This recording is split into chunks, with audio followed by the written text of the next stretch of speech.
Hey, what's up everybody? Got a couple knives, actually machetes, big choppers, some kind of fun stuff this go around. I got 3 of them here. Some new stuff, some old stuff. This is one of the first ones I made right here, and I actually use this for, it's more for heavy duty wood processing, splitting, stuff like that.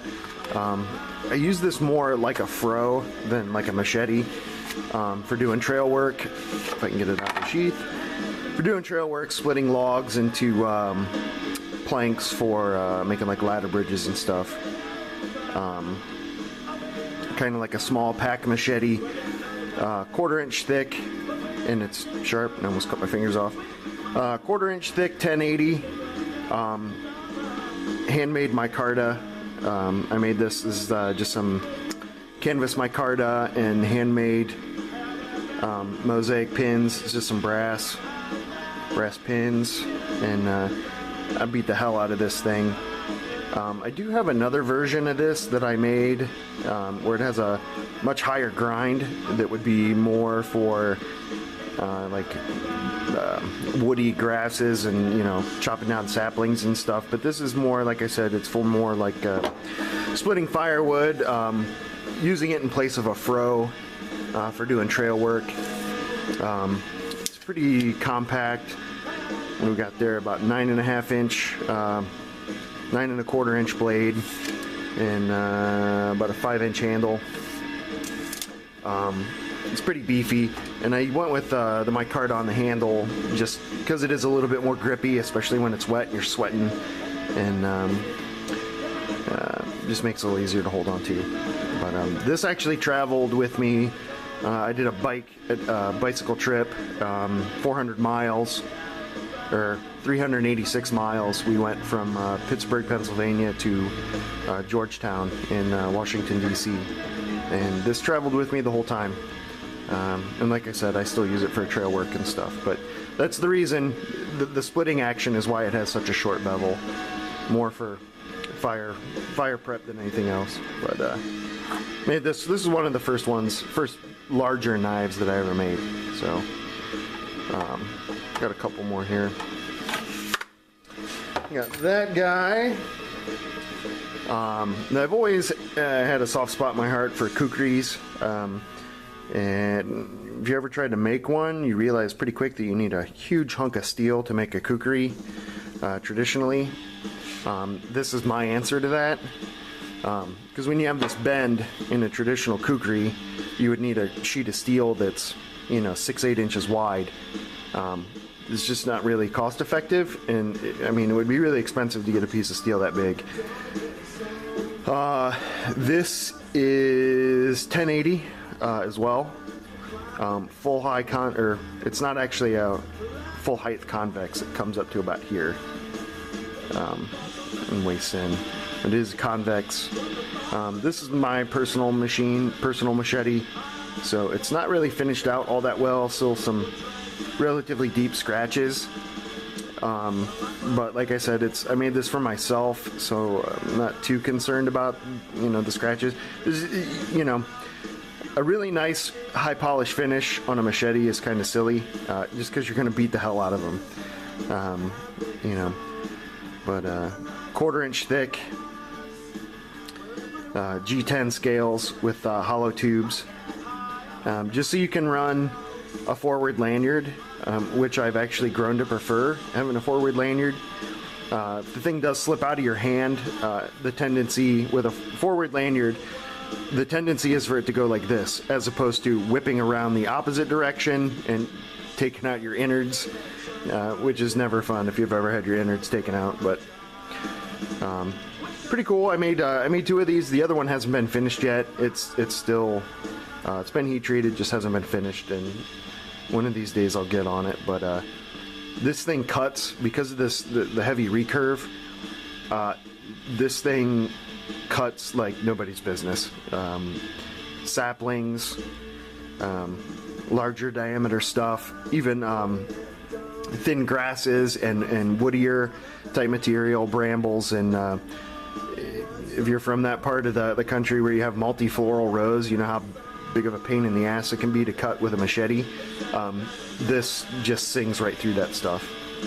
So it's been a pretty handy tool to have. The last one I got here is something I've been working on for a ridiculous amount of time. I actually had to stop for a while because it was killing me. I mean, literally killing me. My wrists were about ready to fall off. This is something I modeled after a cutlass, which is you know, kind of got famous with the pirates, but it was actually more of a naval close quarters combat type of sword. And this was actually modeled after a sword that had been broken and refashioned into a sword, and it was an actual legit antique cutlass that had been recovered from Lake Erie, and this was kind of my take on that. Originally I planned on doing a fuller, kind of scrapped the fuller and went with the bone breaker type triangular spine. I don't know if you can see that, but it's got a little flat and then the two angles on the sides.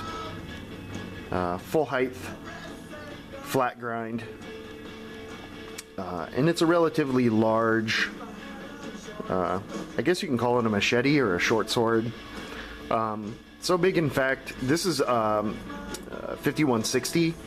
My heat treaters can only go up to 20 inches overall length, so I actually had to cut the end of it off so that they could get it in their quench tanks. So that this back little portion here is just G10. The scales are removable. This side comes off. This back piece is epoxy to this half.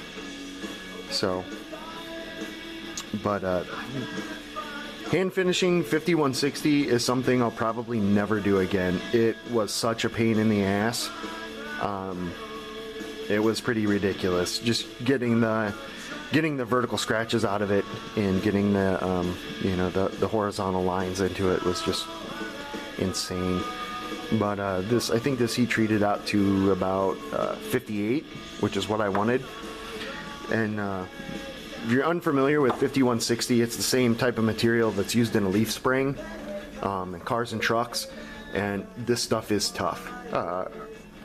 Just when I was working on it and doing the hand finishing, I was able to flex it pretty good. I mean, it is a 1/4 inch thick, so I had all my body weight on it, and it bent to maybe a 30-degree angle and didn't have any problem supporting my whole body weight.